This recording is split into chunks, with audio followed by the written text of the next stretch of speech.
बद्री विशाल भगवान की जय। आओ हम सब लोग इस संकट की घड़ी में परमात्मा के चरणों में ध्यान लगाएं और अपने जीवन को धन्य बनाएं,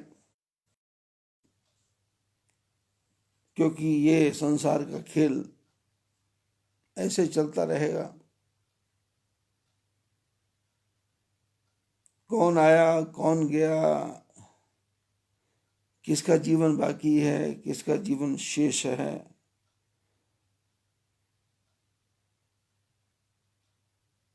और मनुष्य के जीवन का जो परम उद्देश्य है परम पिता परमात्मा को पाना, हम उसकी तरफ ध्यान दें। ये बेकार के झंझट में क्या होगा? कुछ नहीं होगा।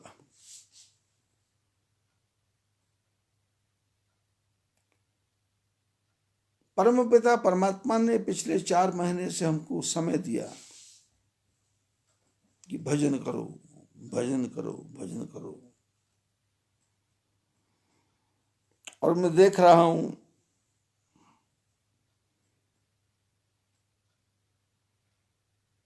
कि जिनको भजन करने का शौक है, जिनको भजन करने का आनंद है, वो किसी न किसी बहाने भजन कर ही रहे हैं।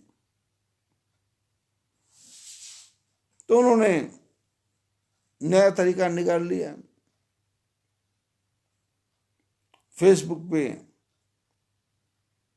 कोई श्यामदेव बाबा की कथा कर रहा है, कोई रामदेव बाबा की कथा कर रहा है, तो कोई बासाला सर की कथा कर रहा है, तो कोई गाने गा रहा है लड़कियों के साथ मिलकर के और अपनी आवाज लोगों तक पहुंचा रहा है। कोई दादा पोती गाने गा करके अपने मन को बहला रहे हैं। लेकिन उसकी जगह अच्छा होता कि यदि हम हनुमान चालीसा पढ़ लेते, सुंदरकांड कर लेते, रामचरितमानस के नवान्न पारायण कर लेते, रामायण का अखंड पाठ कर लेते, महापुरुषों की वाणी सुन लेते। समय तो है, और समय ऐसा है कि समय बिताना मुश्किल हो रहा है। और मुश्किल नहीं हो रहा, समय अपने आप ही बीत जा रहा है। अब 4 महीने कहाँ चले गए? जनवरी, फरवरी, मार्च, अप्रैल, मई, जून, जुलाई, अगस्त। जनवरी, फरवरी, मार्च, अप्रैल, मई, जून, जुलाई, अगस्त, 8 महीने। और अभी 6 महीने बाकी हैं। 6 महीने तक इस कोरोना का कोई भी समाधान आपके पास नहीं है। सिर्फ यही समाधान है जो मैंने आपको पिछले 4 दिन से लगातार बता रहा हूं। आप कीजिए। अब परिवार के अंदर, आपके परिवार में कोरोना नहीं आएगा, आपके परिवार में अकाल मृत्यु नहीं होगी।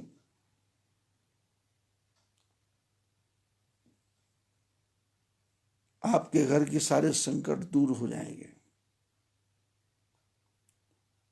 क्योंकि आपके जितने भी सारे पितर हैं इस समय धरती पर आ गए हैं। क्योंकि शास्त्रों में कहा गया कि पितृ अपने बच्चों की सहायता करते हैं। तो आपके सारे पितृ धरती पर हैं, तो उन पितरों को प्रसन्न करो।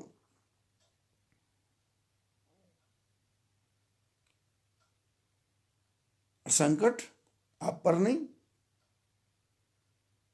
मनु शत्रुपा तपस्या करके दशरथ कौशल्या बन गए।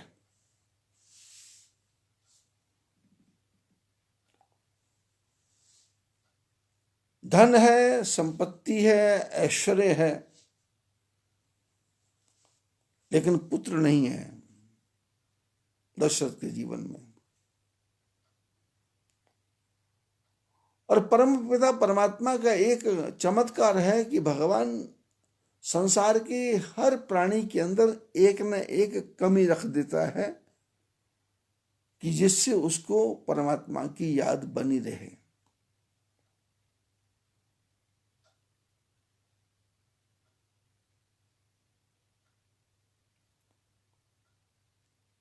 घर की जो बड़ी बड़ी दादियां भी होती हैं वो भी सारे भेद बहुओं को नहीं बताती, कोई ना कोई पॉइंट रखती हैं। जो गुरु होते हैं वो भी कोई ना कोई पॉइंट ऐसा रखते हैं कि जो मौके पे शिष्य पर हावी होने के लिए काम आ जाए। ऐसे भगवान दुख देने के लिए नहीं, आदमी को जगाने के लिए कि भाई तू मेरे को याद करेगा या नहीं करेगा, नहीं करेगा तो मेरे को तरीका आता है।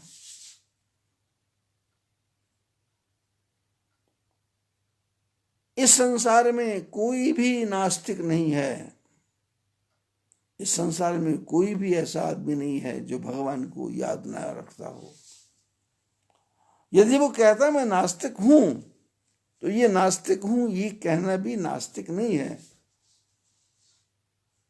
आस्तिक नहीं है, नास्तिक है, पर कुछ तो है। अब दशरथ जिसने इंद्र को जीत लिया, जिसने नारायण को प्रकट कर लिया, जिसके सामने भगवान नील सरोरुह नील मणि नील नीलधर श्याम लाजे ही तन शोभा निरखी कोटि कोटि शतकाम, ऐसे परम पिता परमात्मा का जिनको पूर्व जन्म में दर्शन हुआ हो और उन्होंने कहा था कि कहो पुत्र वर मांग, भगवान नारायण स्वयं ब्रह्मा जी के ब्रह्म कहते हैं कि वरदान मांगो, तो दशरथ ने कहा था कि मेरे को चाहे ही तुम ही समान सुत प्रभुसन कवन दुराव, बोले मैं आपसे क्या छुपाऊं, मेरे को आपके जैसा बेटा चाहिए। मनुष्य के साथ एक कमी है, ये जब भी किसी से बात करता है तो वो उस बात को इस ढंग से करता है कि चालाकी से,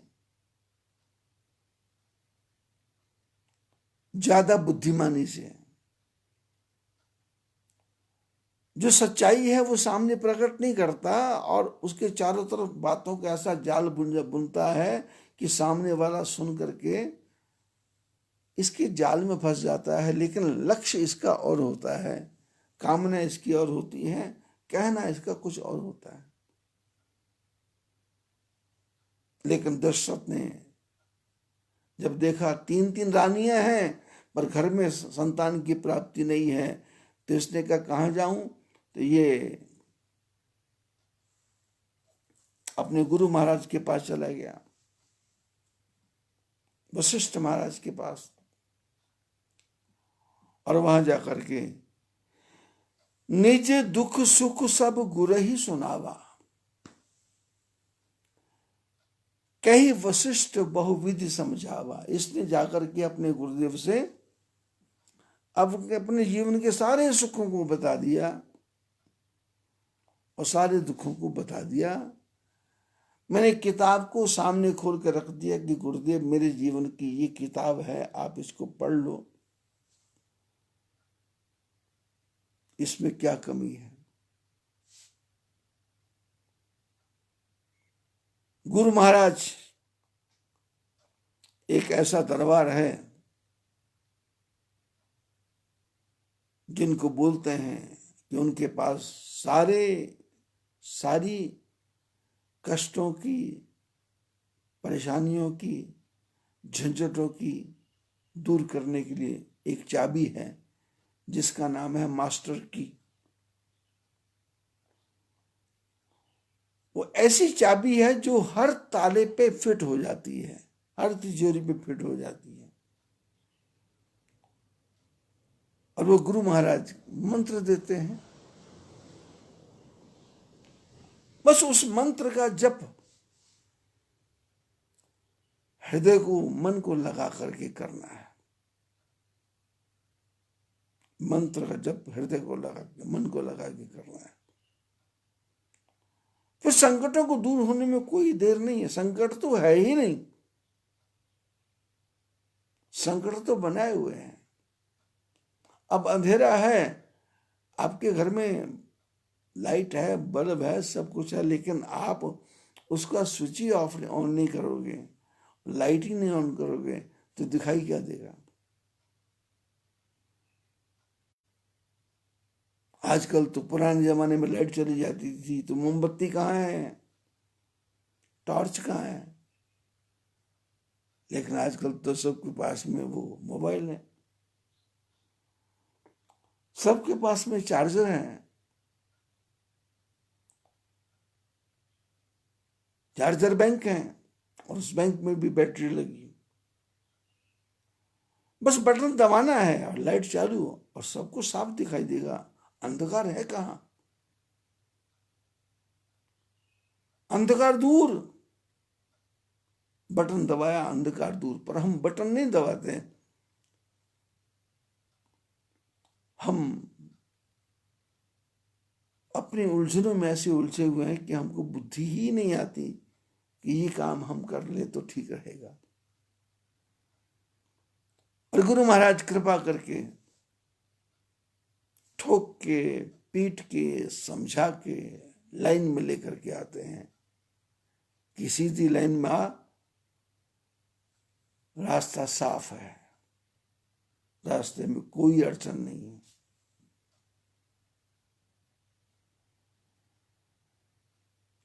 जीवन परमात्मा ने दिया है और इस जीवन को संभालने के लिए परमात्मा ने वचन दिया है कि अहम त्वाम सर्व पापेभ्यो मोक्षयिष्यामि मा शुचः। भगवान कहते हैं मैं तेरे सारे पापों को क्षमा कर दूंगा, तू सोचना छोड़ दे। मां शुचा, तू सोचना छोड़ दे। पर हमने सोचना नहीं छोड़ा और पाप करना भी नहीं छोड़ा। भगवान ने कहा जो तुमने किए थे पाप उसको मैं क्षमा कर दूंगा। अहम त्वाम सर्व पापे, जो किए हैं पाप उनको क्षमा कर दूंगा। अब इसका अर्थ क्या हुआ कि अब आगे से पाप मेरे को नहीं करना। मां शुचा, चिंता मत कर। कितनी बड़ी बात भगवान कृष्ण अर्जुन को बता रहे हैं और कितनी बड़ी भगवान शंकर भगवान पार्वती को बता रहे हैं और कितनी बड़ी बात गुरु वशिष्ठ दशरथ को बता रहे हैं कि धरहु धीर होई है सुतचारी, त्रिभुवन विदित भगत भयहारी। अरे दशरथ चिंता मत करो, तुम्हारे घर में 4 पुत्र पैदा होंगे। और पुत्र कैसे? जिनका नाम त्रिभुवन में गाया जाएगा, सतयुग, त्रेता, द्वापर, कलयुग। मॉरिशस, सूरीनाम, त्रिनिदाद, चीन, America, Alaska, Indonesia, West Indies, सब जगह गाया जाएगा। धरती में गाया जाएगा, आकाश में गाया जाएगा, पाताल में गाया जाएगा। शंकर भगवान कैलाश पे गाएंगे और कुंभज ऋषि दंडकारण्य में बैठ के गाएंगे और काकभूषण नीलगिरी पर्वत पर बैठ करके गरुड़ जी को कथा सुनाएंगे। और स्वामी प्रेमानंद जी महाराज समभाव आश्रम, पोस्ट मायापुर, जिला चमोली, उत्तराखंड में बैठ करके सुनाएंगे।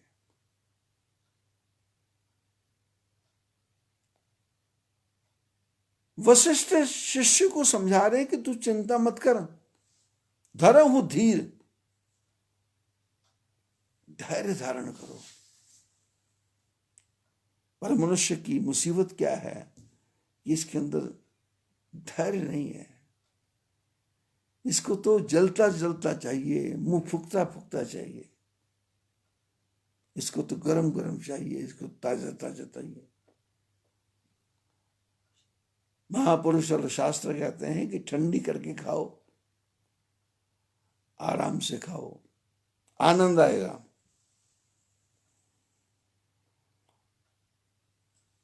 चार पुत्र पैदा होंगे तो कैसे पैदा होंगे? तो श्रृंगी ऋषि ही वशिष्ठ बुलावा। श्रृंगी नाम के ऋषि को बुलाया और पुत्र काम शुभ यज्ञ कराया। पुत्र की कामिष्टि के लिए यज्ञ करवाया। भगति सहित मुनि आहुत दीनी, प्रगटे अग्नि चरु करडीनी। जब यज्ञ किया तो भक्ति के साथ किया। भक्ति का अर्थ है श्रद्धा, विश्वास। होगा ही, नहीं होने का कोई कारण नहीं है। मेरी समस्याओं का समाधान परमात्मा निकालेंगे, इसमें मेरे को कोई शंका नहीं है। इसलिए भक्ति सहित मुनि आहुति दीनी। महात्मा जी ने आहुति दी, हवन किया, पूजा की।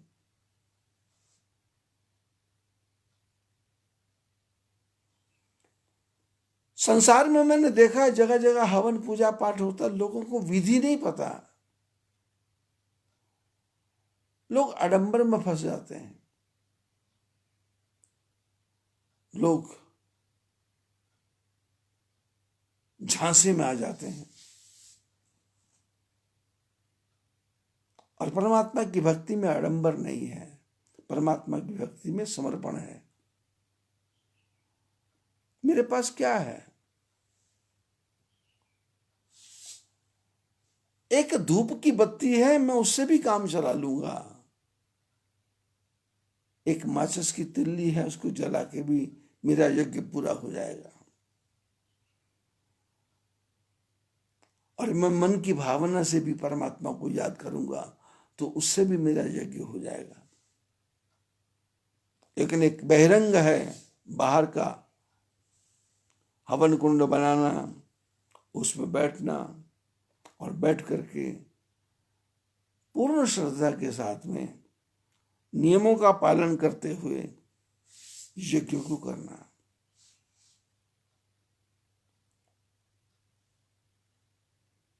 शुद्धि अशुद्धि क्या है इसके बारे में सोचना नहीं है। मन चंगा तो कटौती में गंगा। मन साफ है तो फिर बाहर की बातें भूल जाना है। धोती कैसी है, कुर्ता कैसा है, साफा बंधा हुआ है ना, सिर पे टोपी रखी है या सिर पे कपड़ा रखा है या पति पत्नी का ग्रंथि बंधन कर रखा है, ये कुछ नहीं है। सब मिल करके हृदय के साथ में भगति सहित मुनि आहुति दीनी। और जब आहुति दी तो यज्ञ भगवान प्रकट हो गए। प्रकट अग्नि,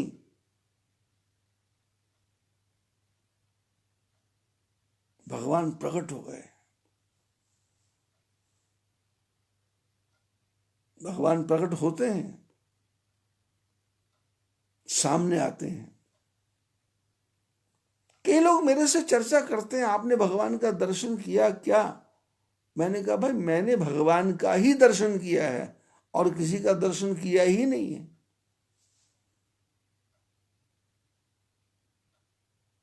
मेरे को तो सारा संसार सिय राम मैं सब जग जानी, करूं प्रणाम जोरी जुग पानी। मेरे सामने जो भी आ गया वो परमात्मा का रूप है, भगवान का रूप है, जिंदा है, चल के आया है, उसके अंदर आत्मा है, वो आत्मा परमात्मा का स्वरूप है। इसलिए वो जो सामने वाला आया है वो सीताराम है, नारायण है, लक्ष्मी नारायण है। वो भूत नहीं है, वो प्रेत नहीं है, वो पिशाच नहीं है, वो राक्षस नहीं है। उसके मन में कितनी बुरी भावना है उसकी तरफ ध्यान मत देना। आपकी भावना शुद्ध है तो आपके सामने आते ही उसके अंदर की सारी बुराइयां भस्म हो जाएंगी और वो आपके सामने ऐसा आ जाएगा कि जैसे सीधा सांप होता है। प्रेम करने वाला। शंकर भगवान की कृपा से यवतमाल में हमने सत्संग किया था। सूचक नगर के पास में, सुभाष नगर के पास मैदान के साथ में केदारेश्वर महादेव का मंदिर था। शिवरात्रि का समय, अब हमारे पास समय था तो लोगों को भक्ति में कैसे लगाएं, तो तरीका निकाला कि 4 प्रहर शंकर जी की पूजा होगी तो जोड़े बनाए गए, 108 जोड़े बनाए गए। एक बार हमने खामगांव महाराष्ट्र में किया था, बालाजी मंदिर में 108 जोड़े बनाए और पूजा पाठ की। एक बार हमने कृष्णगंज, मदनगंज, कृष्णगढ़ में, अजमेर में किया था। तो यहां भी किया। शंकर भगवान स्वयं प्रकट हुए। वो जो शंकर भगवान का शिवलिंग था, हमने पूजा शुरू की तो वहां आके सांप बैठ गया। मैं आपके व्हाट्सएप पे फोटो डालूंगा, मेरे पास अभी कल थोड़े दिन पहले मैंने निकाली वो फोटो, खींची थी। रात भर सांप वहां बैठा रहा और पूजा चलती रही और लोग डर रहे थे। मैंने कहा नहीं, पूजा करते जाओ। जब पूजा 4 प्रहरी की खत्म हो गई और सब लोग प्रसाद लेके चले गए और ठाकुर जी का मंदिर में से सब चले गए, और जब दोबारा आके देखा तो वहां सर्प नहीं था। और भगवान की कृपा से उस शिवरात्रि के दिन जो जो लोग भी उसमें जोड़े के साथ बैठे थे वो सारे ही संपन्न हैं, सारे संपन्न हैं। मैंने एक दिन बताया था ना कि जो गुरु महाराज होते हैं वो जब शिष्य को मंत्र देते हैं तो मंत्र नहीं दे देते, वो भगवान के चरणों के पास बिठा देते हैं जाकर के। और कैसे कि आशीर्वाद के झरने के नीचे। ऐसा झरना, ऐसा प्रपात, ऐसा पानी का प्रवाह, कृपा का प्रवाह कि जो उसके ऊपर पड़ता रहता है और उसके सारे संकटों को दूर करता रहता है, सारे कष्टों को दूर करता रहता है। और धीरे धीरे धीरे धीरे उसकी जिंदगी में खुशियां आती हैं, आनंद आता है, प्रसन्न आता है। जीवन में दुख आता है पर वो दुख सुख में बदल जाता है। जो दा है वो सा हो जाता है। ये गुरु महाराज की कृपा है। धर ही धीर हुई है सुतचारी। और श्रृंगी ऋषि ने कहा, यज्ञ भगवान ने कहा कि जो वशिष्ठ कछु हृदय विचारा, सकल काज भा सिद्ध तुम्हारा। यज्ञ भगवान कह रहे हैं, श्रृंगी ऋषि नहीं कह रहे। यज्ञ भगवान जो प्रकट हो गए हाथ में खीर का पात्र लेकर के, और पात्र लेके कहते हैं कि जो वशिष्ठ मुनि ने विचार करके ये यज्ञ किया है, तुम्हारे सारे कार्य सिद्ध होंगे। ये हवि बांटी देह नृप जाई, यथा योग यही भांति बनाई। ये प्रसाद है, इसको तुम अपनी महारानियों को बांट दो, तुमको जैसे अच्छा लगता हो। यथा योग यही भाग बनाए, इसके भाग बनाओ, टुकड़े करो। ऐसा कह करके यज्ञ भगवान अदृश्य हो गए और दशरथ महाराज को तो ऐसा लगा जैसे परमानंद की प्राप्ति हो गई हो, परमानंद की प्राप्ति। और इतना हर्ष हुआ कि मन में समा नहीं रहा, हृदय गदगद हो गया, हृदय गदगद हो गया। आप लोग जब सत्संग सुनते हो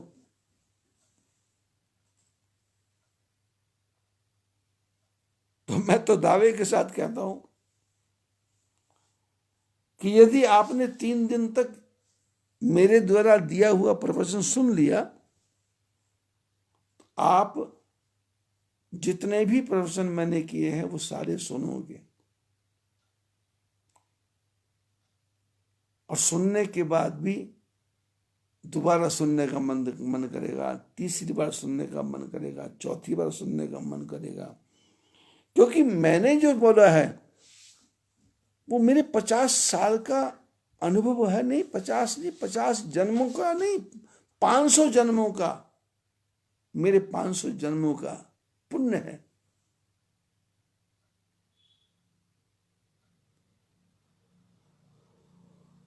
ये लाल वस्त्र ऐसे नहीं मिलता।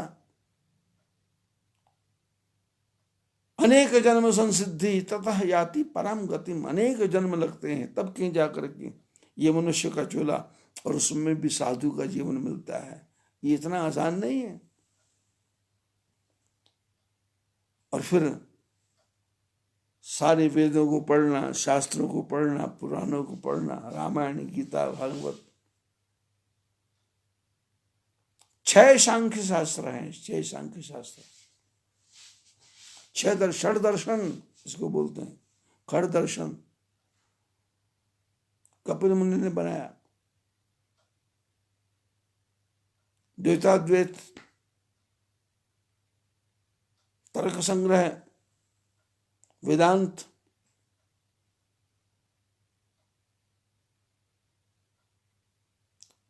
सनातन धर्म का कौन सा पाठ है जो मैंने नहीं पढ़ा हो।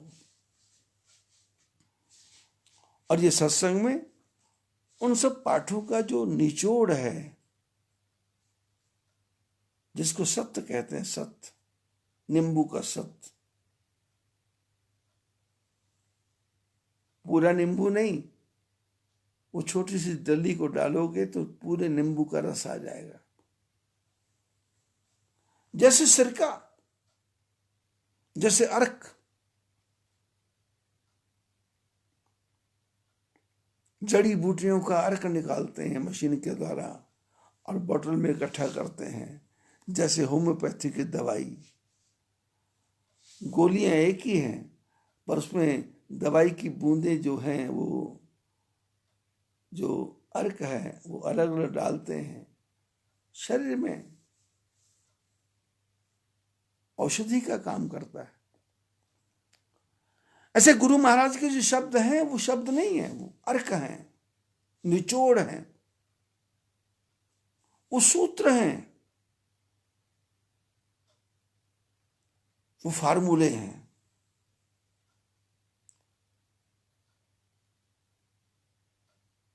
जीवन को जीने की कला यदि आ गई तो जीवन में दुख तो है ही नहीं।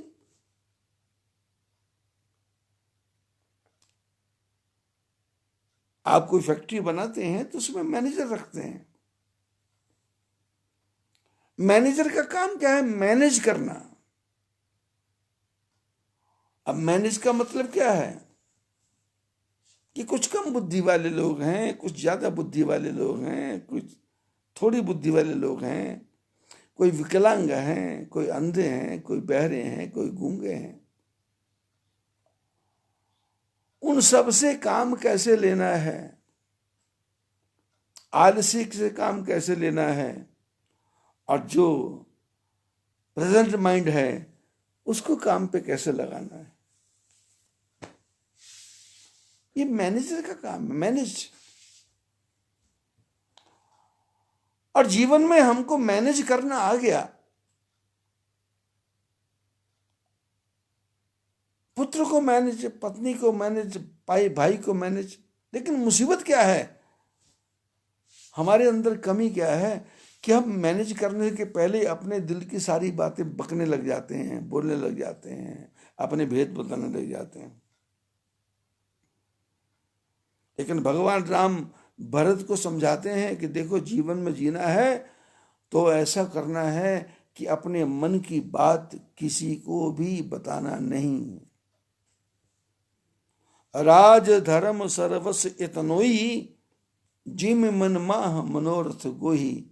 जैसे मन के अंदर ये मनोरथ है, मेरे मन का क्या प्लान है, ये किसी को बताना नहीं, उसको करना है। हनुमान जी की तरह राम काज कीने बिना मोहि कहाँ विश्राम। अड़चन आएगी, लोभ आएंगे, लालच आएगा, दुश्मन आएंगे, परेशानी आएंगी, कष्ट आएंगे, लेकिन टारगेट क्या है? सीता जी के पास पहुंचना। ऐसे हमारे जीवन का टारगेट क्या है कि परिवार है तो उस पर पूरे परिवार को एक साथ लेकर चलना है। दादा है, नाना है, फूफा है, मामा है, पिता है, भाई है, पत्नी है, पुत्र है, जवाई है, कम है क्या? छोटी उम्र में शादी हो जाती थी तो 50 साल की उम्र में परनाना बन जाते हैं।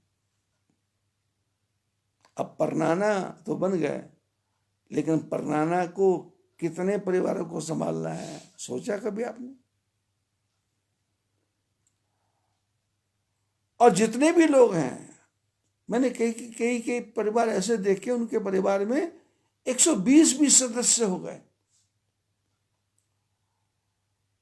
और शादी में बुलाते हैं तो लड़कियां नहीं आती, लड़का नहीं आता, वो नहीं आता, वो नहीं आता। दादा दुखी है, परदादा दुखी है। लेकिन जब मैं पहुंचता हूं, मैंने कहा जो आ गए उनकी तरफ ध्यान दो ना, जो नहीं आए उनसे बाद में निपट लेंगे। जो आ गए उनका स्वागत, उनका योग था, उनका समय था, उनका निजन लिखा था, वो आ गए। जिनका निजन नहीं लिखा था वो नहीं आए। कभी कभी हम शादी में प्रोग्राम बनाते हैं तो हजारों लोगों का खाना बनाते, भोजन बनाते हैं, और बड़ी रिसेप्शन पार्टी पूरे बाजार को, पूरे गांव को बुलाते हैं, लेकिन ठीक समय पर बरसात हो जाती और वो भोजन नाली में फेंकना पड़ता है। इसी क्रम में मेरे को याद आती है मेरे शिष्य सत्यपाल जी शर्मा, उनकी धर्मपत्नी सत्या देवी नाहन में रहते हैं, जिनके 4 पुत्र हैं भगवान की कृपा से।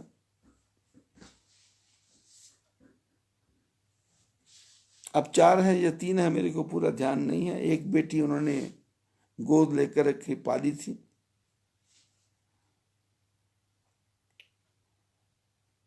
तो सत्यपाल जी घटना बता रहे थे कि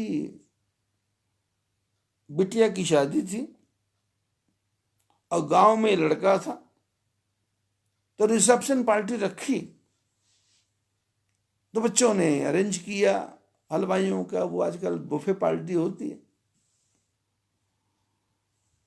बोले जब भोजन बन गया तो मेरी धर्मपत्नी ने मेरे को कहा कि ये भोजन जो है ये गुरु महाराज को भोग लगा दो जाके।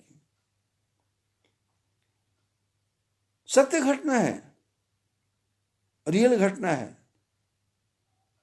मैं नाम लेके बता रहा हूं, उनके बेटे का नाम टीटू है, बाकी 2-3 बेटे और भी हैं। सत्य घटना। और सत्यपाल जी ने कहा कि मैं थाली में भोजन जो बना था, पूड़ी साग वगैरह, पनीर वगैरह, जो खीर वीर, रसगुल्ले, गुलाब जामुन, वो लेकर के गया।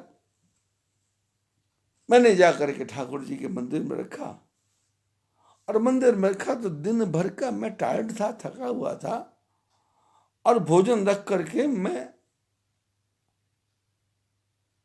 हाथ जोड़े और मेरे को नींद आ गई। अब नींद आ गई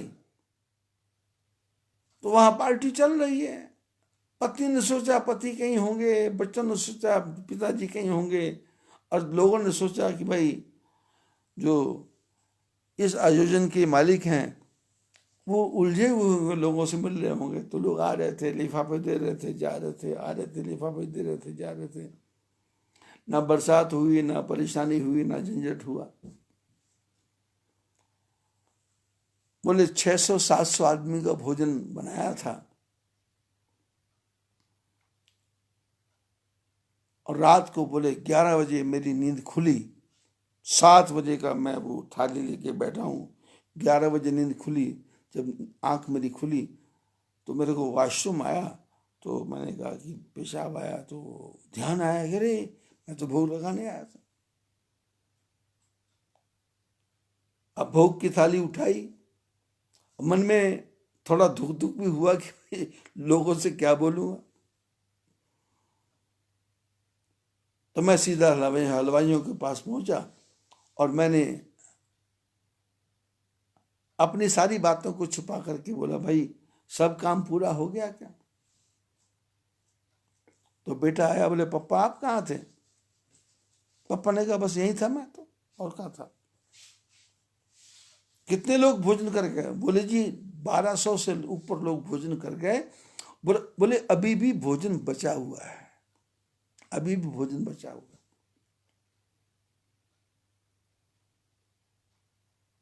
और वो मेरे परम शिष्य सत्यपाल जी दुनिया में अब नहीं है।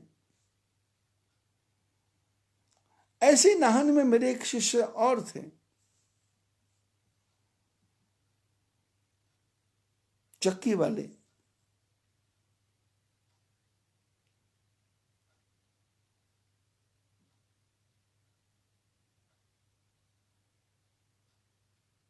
उनको चक्की वाले कहते थे, काला बनिया भी बोलते थे।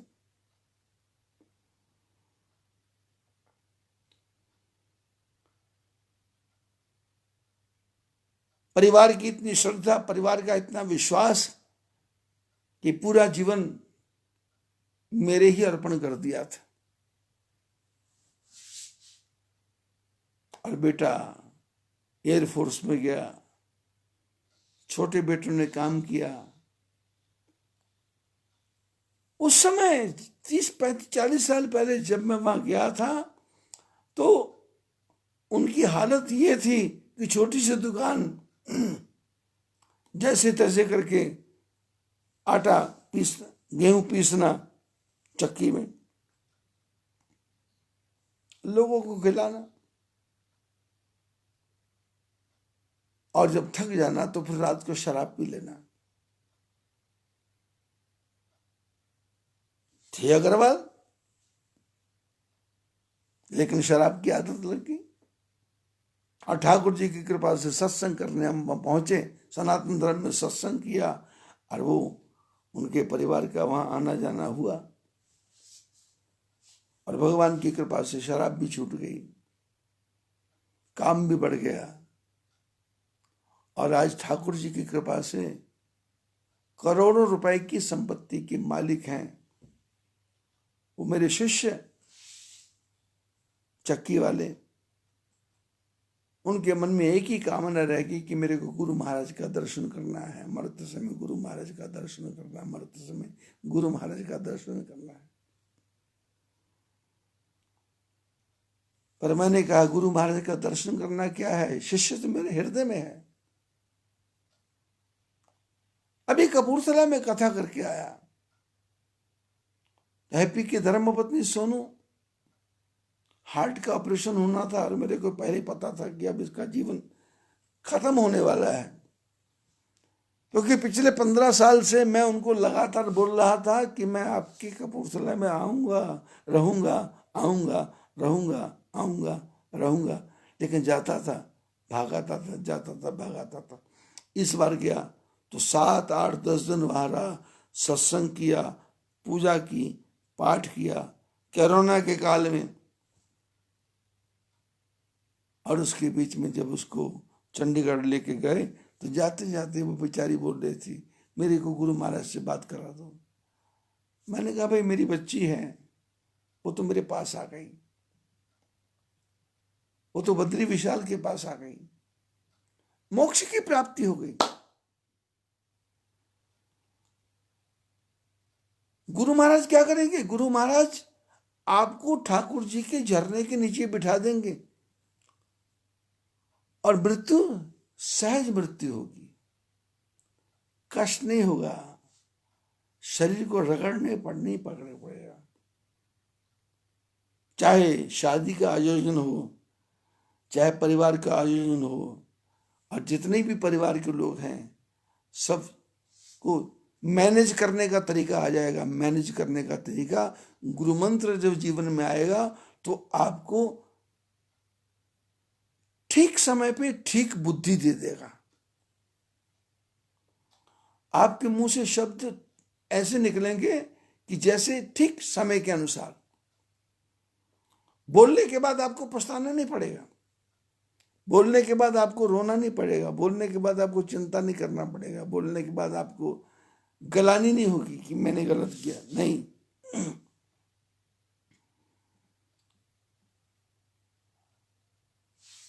श्रृंगी ऋषि वशिष्ठ बुलावा, पुत्र काम शुभ यज्ञ करावा, भगति सहित मुनि आहुति दीनी, प्रगटे अग्नि चरु कर लीनी, जो वशिष्ठ कछु हृदय विचारा, सकल काज भा सिद्ध तुम्हारा। यह हवि भांति यह हवि देहु बाटी नृप जाई, यथा योग यही भांति बनाई। राजन, ये जो खीर है इसको बांट दो। 3 पत्नियां हैं, तुम्हारी जैसी इच्छा हो वैसा इसका हिस्सा करो। तब अदृश्य भय पावक सकल सभय समझाई, परमानंद मगन नृप हर्ष न हृदय समाई। ऐसा कहते कहते अग्नि देवता अदृश्य हो गए और वो जो पात्र था, खीर का पात्र, दशरथ के हाथ में आ गया। दशरथ जी तो परमानंद आनंद में मगन हो गए और इतना इतना हृदय में खुश हुआ कि मन में वो हर्ष समा नहीं रहा, क्योंकि जो नहीं सोचा था वो मिल रहा है। और ये क्या है? ये पूर्व जन्म के पुण्यों का फल है। भगवान नारायण ने कहा था मैं अंशों के सहित तुम्हारे घर में अवतार दूंगा और मेरे साथ मेरी पत्नी लक्ष्मी भी आएगी। राजा ने सारी रानियों को बुलाया, कौशल्या को बुलाया, आधा हिस्सा किया, कौशल्या को दिया, फिर जो आधा था उसके 2 हिस्से किए। अर्ध भाग कौशल्य देना, खीर का जो आधा हिस्सा था वो कौशल्या को दे दिया। अब आधा था उसके 2 टुकड़े किए, तो आधा जो था वो कैकेयी को दे दिया। अब जो आधा तीसरा था उसके 2 टुकड़े किए, एक कौशल्या को दिया, एक कैकेयी को दिया, और कौशल्या ने सुमित्रा को दे दिया और कैकेयी ने भी सुमित्रा को दे दिया। खीर का पात्र, खीर के 4 हिस्से और 4 हिस्से में से आधा कौशल्या और आधे में से आधा कैकेयी, और आधे में 2 हिस्से, एक कैकेयी एक कौशल्या, उन्होंने जाकर के सुमित्रा को दोनों ने दे दिया।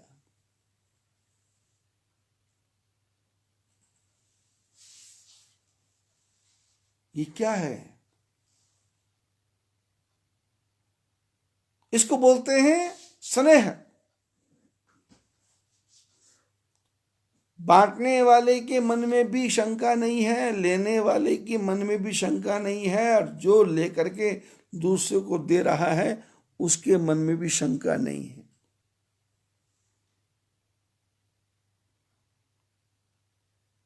हमारे जीवन में तो क्या है, शादियां होती हैं, वो 2-2 रुपए के लिफाफे पकड़ा रहे हैं, 4 आने के लिफाफे पकड़ा रहे हैं, 1-1 रुपए के लिफाफे पकड़ा रहे हैं। बोले ये क्या है?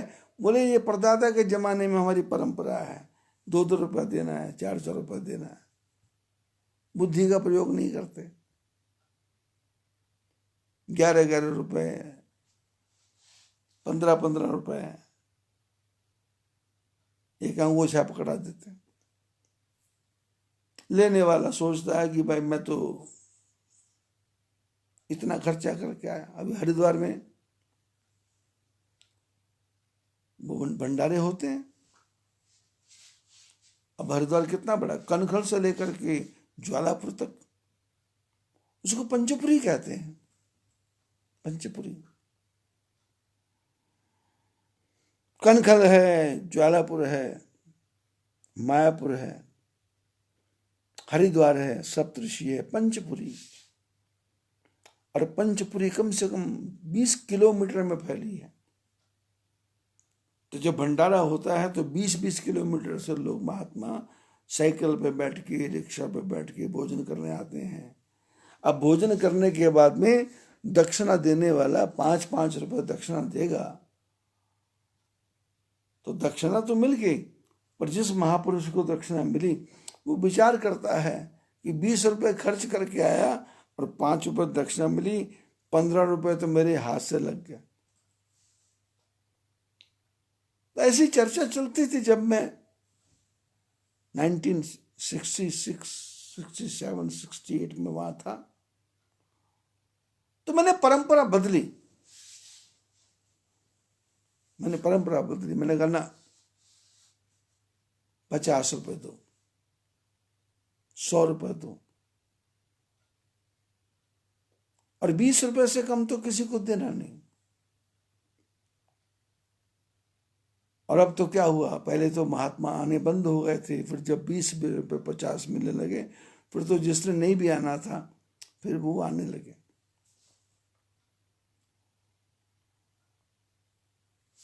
हमारे जीवन में जो अपने पास में है, यदि उसको बांटना है तो बांटने वाले को भी लगे कि मैंने ठीक दिया, और लेने वाले को भी लगे जितना मेरे को मिल गया इतनी कृपा है। लेकिन हमारे परिवारों में क्या है, बेटे पोते दादा को पेंशन मिलने वाली है, उसके पहले ही प्लान बनाने लग जाते हैं कि मेरे को ये देंगे, मेरे को ये देंगे, मेरे को ये देंगे, मेरे को ये देंगे। लेकिन मैं अपने शिष्यों को समझाता हूं कि दूसरे के धन के प्रति देखना नहीं, स्वयं कमाना है, स्वयं। दूसरा दे नहीं, परमात्मा मेरे पर कृपा करे मैं दूसरों को दूं। पितरों की संपत्ति मिले, क्यों? पितरों की कृपा से मेरे को इतना सुंदर शरीर मिला, इतनी सुंदर बुद्धि मिली, इतना सुंदर ज्ञान मिला है। मैं चाहूं तो पत्थर में से अमृत निकाल दूं, मैं चाहूं तो जमीन में से पानी निकाल दूं, मैं चाहूं तो लोहे को सोना बना दूं, मैं चाहूं तो सारे संसार को अपने बस में कर दूं। किसी का कमाया हुआ धन मैं क्यों लूं? किसी का बना हुआ मकान मैं क्यों लूं? मेरे जीवन में घटना आई, अवधूत मंडल आश्रम हरिद्वार में, इतना बड़ा आश्रम है, ऑफर थी कि मैं अपने को चेंज करूं और मैं अवधूत मंडल आश्रम का मालिक बन जाऊं। मैंने कहा ना। ऑफर आई, कमलदास कुटिया हरिद्वार में 400 कमरों का मकान, सप्त सरोवर में, जो लोग जानते हैं। ऑफर आई, मैंने अपने गुरु महाराज से कहा, मैंने कहा मेरे को ये आशीर्वाद दो कि मैं स्वयं ही बना लूं 400 कमरों का। ये मरे हुए सांप को मैं अपने गले में डाल के क्या करूंगा? ये पुराने मकान को डाल के क्या करूंगा? किराएदारों को निकालूंगा, ये करूंगा, जिंदगी मेरी इसी में चली जाएगी। आप तो मेरे को आशीर्वाद दो कि बस अपने आप हो जाएगा। एक दिन गुरु महाराज ने कहा, तू आश्रम छोड़ के जा रहा है, 1 लाख रुपए ले ले। मैंने उसमें से 1 रुपया लिया। मैंने कहा, ये आपका आशीर्वाद है, बाकी आप कृपा करो। फोटो डालूंगा मैं किसी दिन आपको व्हाट्सएप पर, बताऊंगा गुरु महाराज।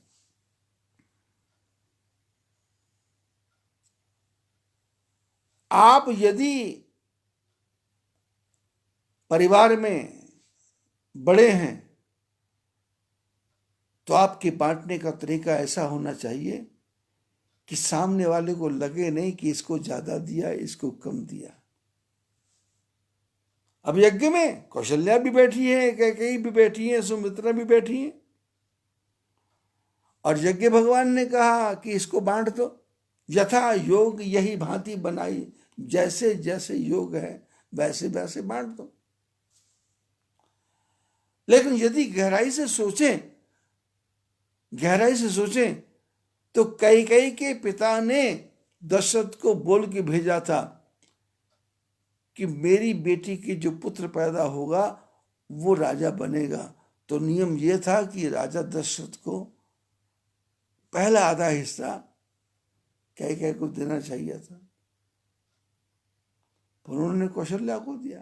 क्यों? और उन्होंने कोई ऑब्जेक्शन भी नहीं किया, कोई विरोध भी नहीं किया, कोई मन में ये तनाव भी नहीं आया कि इसको क्यों दिया।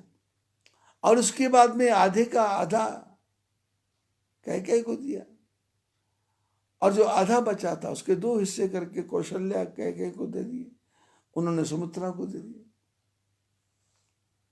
मैंने प्रेम कितना बना हुआ है, परिवार कितना ज्वाइंट है, मन में किसी के प्रकार की प्रति भी वितृष्णा नहीं है, जलन नहीं है, डाह नहीं है, इसको कम दिया, मेरे को ज्यादा दिया। जैसे घरों में औरतें करती हैं, महिलाएं करती हैं। जब घर में बंटवारा होता तो एक एक चम्मच का हिसाब होता है। ये कड़छी मेरी है, ये पतीला मेरा है, ये कुकर की जो रबड़ है ये मेरी है।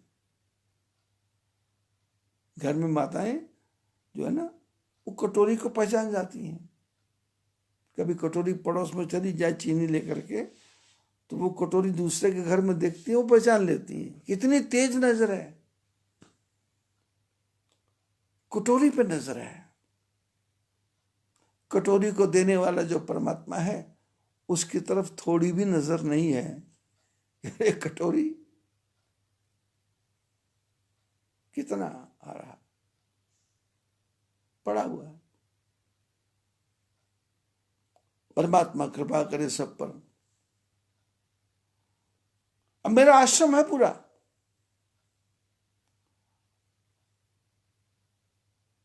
ठाकुर जी की कृपा से बन गया, ठाकुर जी की कृपा से हो गया। कितने बर्तन हैं, कितने पतीले हैं, कितना गैस के सिलेंडर हैं, चूल्हे हैं, कितना है, मेरे को कुछ पता नहीं है। और चाबियां किसकी कहाँ हैं ये भी पता नहीं है। और हजारों महात्मा आ रहे हैं, भोजन कर रहे हैं, यात्री आ रहे हैं, भोजन कर रहे हैं, मेरे को ये भी पता नहीं है। और यदि कोई समस्या आती है तो मैं अपने जो नजदीक के शिष्य हैं उनको बता देता हूं कि भाई ये इस प्रकार से हो गया है, अब तुम लोग सहायता करो, आश्रम की कार्य करना है, क्योंकि मैंने तुम्हारे को दिया है तो तुमसे लेना भी मेरा अधिकार है, अधिकार है। तुम मेरे को दे रहे हो, ये मेरे पे उपकार नहीं कर रहे, मेरा हिस्सा है।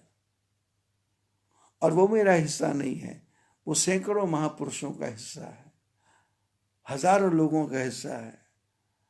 पता नहीं कौन सी चिड़िया खाएगी, पता नहीं कौन सा बंदर खाएगा, पता नहीं कौन सा मनुष्य खाएगा। हमारे एक शिष्य हैं संजय निमुदिया, उन्होंने अपने भीलवाड़ा में एक 10,000 फुट का एक प्लाट बनाया हुआ है, 20 फुट ऊंची दीवारें, पेड़ लगाए हैं, और उसमें जो फल लगते हैं उनके परिवार का कोई आदमी खाता नहीं, वो सारे फल पक्षी ही खाते हैं, पक्षियों के लिए। सुंदर घास लगा रखी है, प्रातःकाल 7 बजे वो जाते हैं और वहां जाके भगवान का ध्यान करते हैं। आजकल तो उनकी माता जी प्रेमाबाई, मैंने कहा कहाँ रहती हो आजकल? बोले महात्मा जी, महाराज जी अब है तो मेरी माँ से बड़ी, लेकिन अब मैं उनको माता जी बोलता हूँ तो बोले ऐसा क्यों बोलते हो आप, मैं आपकी शिष्या हूँ, लेकिन स्नेह है, प्रेम है। तो मैंने कहा कहाँ? बोले वो करुणा है, तो मैं सवेरे उठ करके बेटा जो है आटा दाल चावल के साथ में मेरे को बगीचे में छोड़ देता है, यहाँ बगीचे में भोजन बनता है, उसको खाती हूँ और सारा दिन भगवान का भजन चलता है, और उसके बाद में रात को घर चले जाते। और संसार भर के पक्षी आते हैं आरा करके, अपनी अपनी बोलियां बोलते हैं और पेड़ों पर से अपने अपने फल खा कर चले जाते हैं।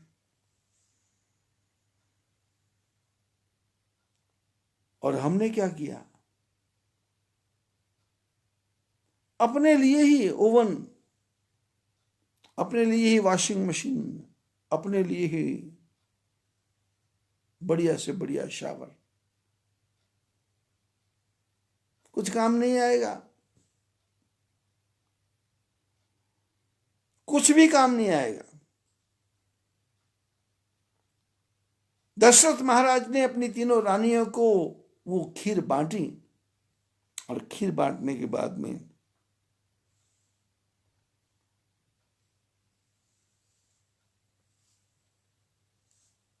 जैसे ही वो प्रसाद माताओं के पेट में गया,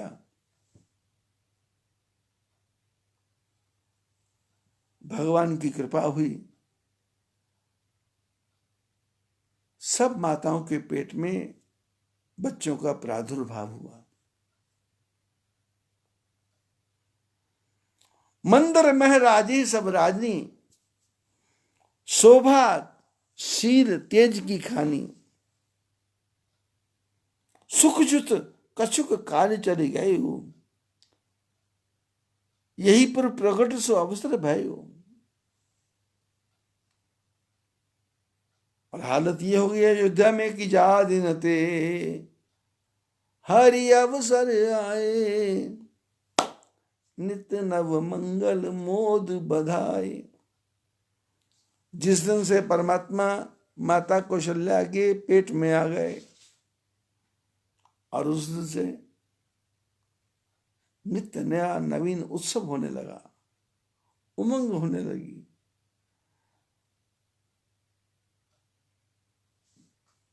और ऐसा लगता है जैसे अयोध्या में सारे संसार की खुशियां आ गई हों, सारे संसार की खुशियां। और ऐसा हमारे आपके जीवन में भी कभी कभी होता है, पर हम उसको संभाल के नहीं रख पाते, संभाल के नहीं रख पाते, पागल हो जाते, पागल।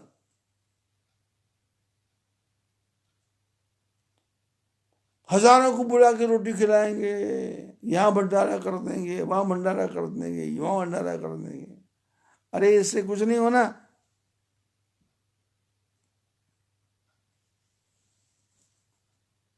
एक लाख आदमी को रोटी खिलाई, कुछ नहीं होना।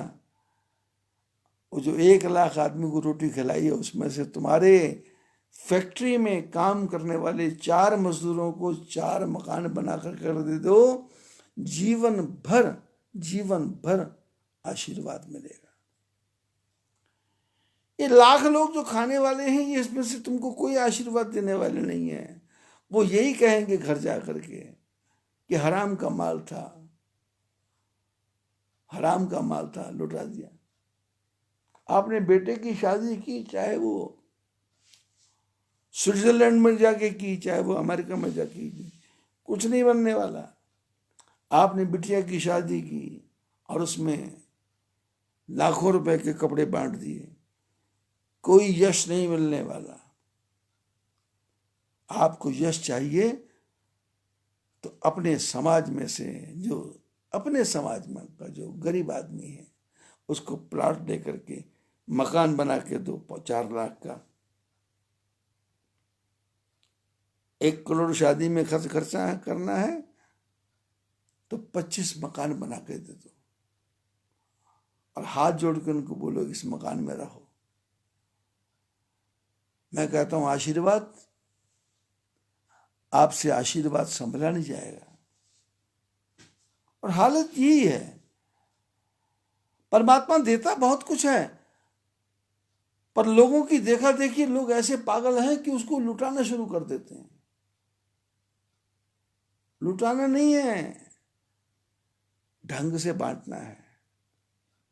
जब ढंग से बांटेंगे तो जा दिन ते हरि अवसर आए, नित नव मंगल मोद बधाए। जिस दिन से भगवान घर में आए, हरि आए पेट में, उस दिन से अयोध्या में तो नित्य नव मंगल होने लग गया। मंगल ही मंगल, आनंद ही आनंद। दशरथ प्रसन्न है, कौशल्या प्रसन्न है, सुमित्रा प्रसन्न है, कैकेयी प्रसन्न है और दास दासियां भी प्रसन्न है। जीवन का आनंद क्या है कि मालिक खुश है और नौकर फूक रहा है, सड़ रहा है। क्या लाभ? मैं खुश हूं, तू भी खुश। तुम लोग मेहनत करते हो तो भाई मेरे पास पैसा आ रहा है, इसलिए। आप लोगों ने देखा होगा टीवी में वो क्या बोलते हो, गुजरात में लोग अपने जो काम करने वाले उनको कारें दे रहे हैं, फ्लैट दे रहे हैं। तरीका है, तरीका है। आप करो तो सही। पैसा नहीं देना किसी को। ध्यान रखो, यदि आपके पास में आपका कोई कर्मचारी बोले मेरे को 10,000 रुपये उधार, तो उधार नहीं देना, दान देना है। ले भाई,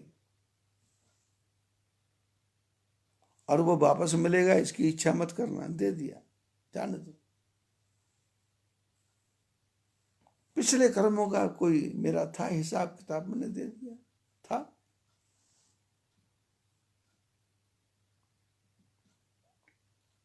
सुख जित कछुक काल चली गयु, यही प्रभु प्रकट सो अवसर भयु। और ऐसा कुछ दिन काल सारा चला गया, 9 महीने का समय पूरा हो गया। योग लगन ग्रह वार तिथि,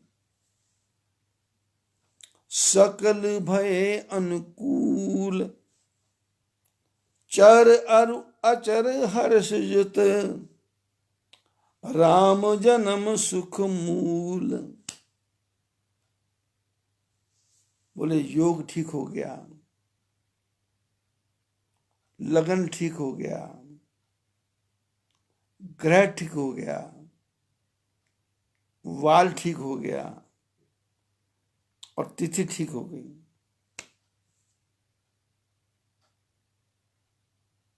और चर और अचर हर्ष जित, जो चलने वाले लोग थे वो भी खुश हैं, और जो पेड़ पहाड़ जंगली पौधे नदियां तालाब हवा ये सब भी प्रसन्न हो गए। क्यों? बोले राम जन्म सुख मूल। ये राम जी का जन्म क्या है? सुखों का मूल है। सुख नहीं है,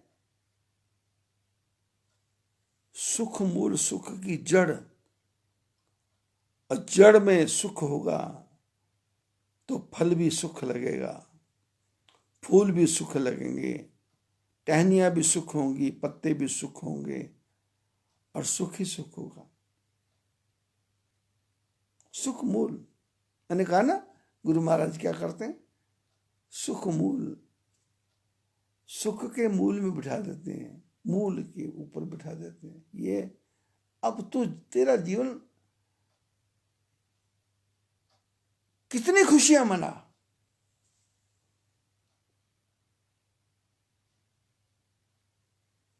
मेरे को हैदराबाद का परिवार याद आता बार बार, गुजराती परिवार। सात सात भाई, पिताजी 7-8 दिन उनके घर में रहने का मौका मिला, लेकिन परिवार में कोई तू तड़ाक भी नहीं है। घर से बाहर जा रहे हैं, जय श्री कृष्ण, घर के अंदर आ रहे हैं, जय श्री कृष्ण। भोजन पे सारा परिवार एक साथ बैठता है। और मेरे को परिवार याद आता चिंचवड़ का अभय जी का परिवार, जैन परिवार है। सारे भाई एक साथ बैठ के भोजन करते हैं और माताएं सारी इकट्ठी एक साथ बैठ के खड़ी होकर भोजन बनाती हैं और सबको एक साथ बैठा देते हैं और हम भी बैठ जाते हैं और सबको भरपूर भोजन बार बार आग्रह करके। योग लगन ग्रह बार तिथि सकल भय अनुकूल, चर और अचर हर्ष जित राम जन्म सुख मूल। राम जी का जन्म सुख का मूल है। तिथि आ गई है, अब किस प्रकार से सुपुत्र की प्राप्ति होगी, इसकी चर्चा कल के प्रसंग में करेंगे। आज बस इतना ही। सबको आशीर्वाद।